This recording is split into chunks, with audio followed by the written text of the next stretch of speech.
All right, so you want to set up a shop, a woodworking shop, but you're kind of working with limited space and maybe even a limited budget. And that's where this guide that we're looking at today comes in, the Ultimate Small Shop Guide by Ralph Chapman. This guy's been woodworking for over 25 years, and he's seen it all, right? Yeah. From folks wasting tons of money on the wrong tools to people giving up because their shop just wasn't working for them. Yeah, what I find interesting is that Chapman doesn't just tell you what to do. He actually shares, his own mishaps. Like this one time he bought a Delta drum sander and this thing just wouldn't sand anything evenly. He ended up having to return it and, lost valuable time on a project. It's one thing to lose money, but losing time on a project, that's even worse. And that seems to be a common theme. Chapman talks about this Ryobi detail sander that vibrated so much it felt like his hand was going to fall off. I've definitely been there. You get so caught up in the moment thinking you're getting a good deal, and then bam, you're stuck with a useless tool. Yeah, it's like those too good to be true deals on used tools. Like Chapman tells a story about buying a good condition planer off of Craigslist. And this thing turned out to be a rusty mess. You think you're saving money, but you end up spending more in the long run trying to fix it up. Yeah, and it's not just about used tools either. He dives into how easy it is to get sucked in by those fake reviews online. You know, those glowing five-star reviews that all sound the same. Well, it turns out there's a whole industry dedicated to creating these fake reviews. It's crazy. Yeah, it really makes you question everything you read online. But Chapman gives some great tips on how to spot those fake reviews. One thing he mentions is to look for inconsistencies, in the language and details. Like if something feels off, it probably is. So how do we avoid these pitfalls? Well, that's where Chapman's Ultimate Small Shop Guide comes in. It's broken down into 6 modules, starting with tool selection. He provides detailed lists of recommended tools, both for hand tools and power tools. And he even categorizes them by budget. And this is where it gets really interesting.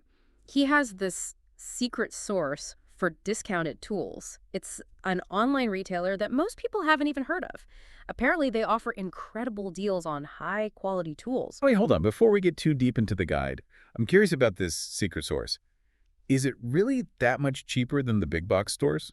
Well, according to Chapman, not only are the prices lower, but the quality is often better. He actually calls out big box stores for sometimes carrying lower quality tools, specifically designed for their stores. So you might think you're getting a deal, but you're actually sacrificing quality. That's a good point. I've definitely fallen into that trap before. Yeah. Okay, so tell me more about these modules. What else does he cover? Well, the second module focuses on space selection, and he actually encourages people to think outside the box, literally. He talks about utilizing unconventional spaces, like a spare bedroom, or even a large closet. That makes sense. I think a lot of people get discouraged because they assume they need a huge garage. To have a functional woodworking shop, Exactly. And he even provides specific tips for each type of space, like how to manage dust and ventilation in a smaller area. Speaking of which, Module 5 is all about heating, cooling, ventilation, and dust control. okay, before you jump ahead, let's go back to space for a second. One of my biggest pet peeves is poor shop layout. You know, when you're constantly tripping over cords or having to move things around just to get to your workbench. Does he address that? Absolutely. Module 3 is entirely dedicated to shop layouts. He provides detailed floor plans and even includes a section on space-saving layouts for smaller workshops. He has this cool trick where he shows you how to utilize doorways to make a small shop feel much bigger. That's brilliant. I can't wait to hear more about that. But first, let's address the elephant in the room. Dust. Every woodworker knows that dust is the enemy. What kind of tricks does Chapman have up his sleeve for controlling dust in the small shop? This is where he gets really creative.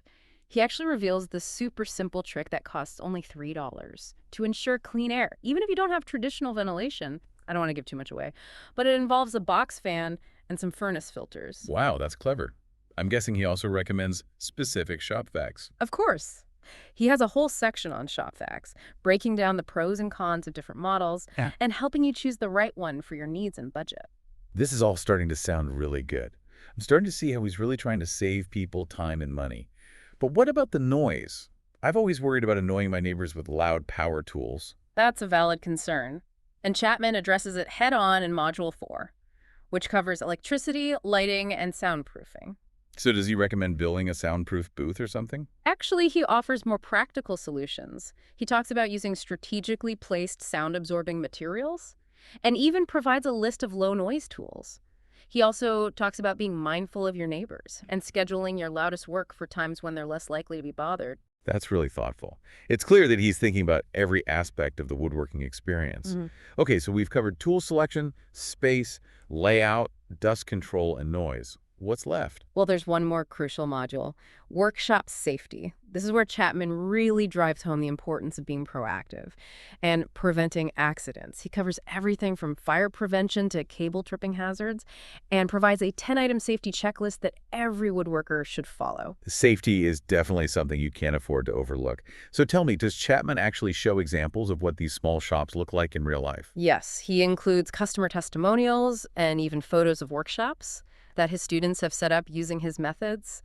It's really inspiring to see how people have transformed their spaces Yeah. and built amazing shops on a budget. All right, well, this is all sounding pretty amazing so far. I'm definitely intrigued. If you want to learn more and maybe even check out some of those shop photos, there's a link to Chapman's website in the description. It's really impressive how Chapman manages to address not just the practical aspects of setting up a shop, but also the psychological hurdles. He talks about that initial wave of excitement and then the fear of making costly mistakes, something I think we've all experienced. Oh, absolutely. It's that analysis paralysis you get when faced with so many options, like, should I buy this fancy table saw or will a basic model do? Do I really need a dust collection system? It can be overwhelming. Exactly. And he emphasizes that it's okay to start small and gradually build up your shop as your skills and needs evolve. He even provides guidance on how to prioritize purchases based on your woodworking goals. That's a release. It makes the whole process seem much less daunting. Speaking of goals, does he talk about actually using the shop once it's set up? I mean, what's the point of having a beautiful workshop if you're not inspired to create anything? He definitely touches on that. He encourages readers to envision their ideal workshop and the types of projects they want to tackle, like what kind of wood do they enjoy working with? What style of furniture or crafts are they drawn to? That's smart. I think having a clear vision can really help motivate you to get started and stay focused, especially when you hit those inevitable roadblocks. Because let's face it, woodworking isn't always easy. No, it's not, and he doesn't sugarcoat it at all. He actually dedicates a whole section to the mistakes people make when trying to wing it. He argues that having a plan and following expert guidance can save you a ton of time, money, and frustration in the long run. And that brings us back to this guide. It's like he's condensed years of experience, both the successes and the failures, into this one resource. It's almost like having a mentor by your side, guiding you through each step of the process. And what I appreciate is that he does it with a sense of humor. He's clearly passionate about woodworking, but he doesn't take himself too seriously. It's that balance of expertise and approachability that makes him so relatable.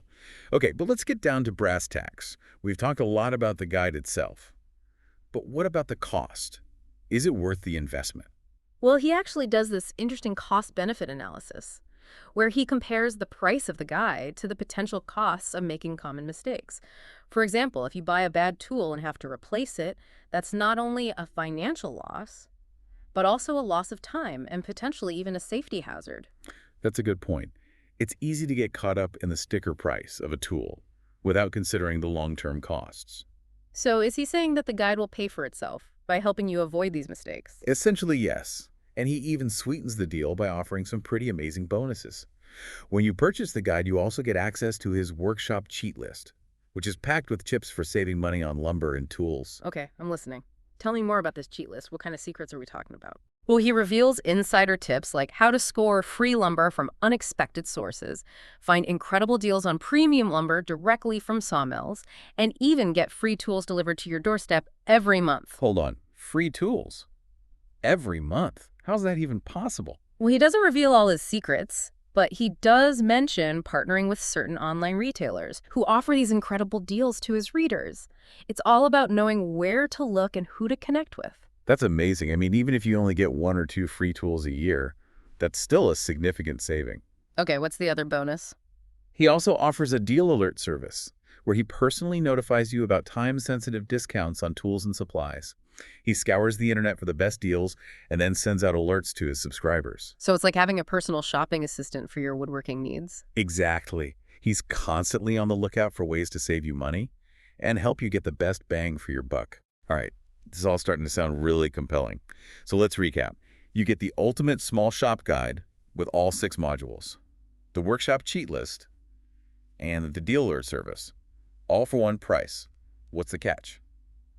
There's no catch. And to top it off, he offers a 60-day money-back guarantee. So if you're not satisfied for any reason, you can get a full refund. Wow, that's pretty generous. It sounds like he's really confident in his product. He definitely stands behind his work. And from what we've seen, it seems like he has every right to be confident. This guide really does cover everything you need to know. Set up a successful, small woodworking shop. I've always wanted to get into woodworking, but I've always been intimidated by the whole setup process. This is making me rethink everything. I hear you. It can be daunting, especially when you're first starting out. But with a resource like this, it feels much more manageable. I'm definitely intrigued, I have to admit. I'm starting to get that itch. To start building something, it's like all those mental roadblocks are starting to disappear. Yeah, that's the beauty of having a solid plan and the right guidance. It takes the guesswork out of the equation and allows you to focus on the creative aspects of woodworking. And that's ultimately what it's all about, right? Turning that vision into reality. I'm curious, does Chapman talk about finding inspiration for projects? I feel like that's something a lot of beginners struggle with. Yeah, he definitely encourages people to explore different woodworking styles and find what resonates with them. He even provides resources for finding project plans and tutorials online and suggests connecting with local woodworking groups for inspiration and support. It's like he's creating a whole community around this guide. It's not just about the information. It's about fostering a passion for woodworking and connecting people with shared interests. Absolutely. And that sense of community can be incredibly valuable, especially for beginners who might be feeling a bit lost or intimidated. So if someone's listening to this right now and they're thinking, okay, I'm ready to take the plunge, what's the next step?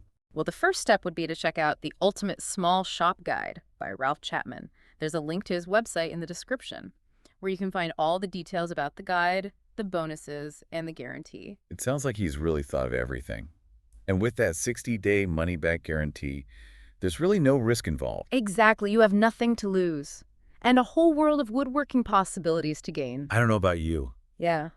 but I'm feeling inspired. Yeah. Time to dust off those power tools and start building. And remember, it all starts with a plan.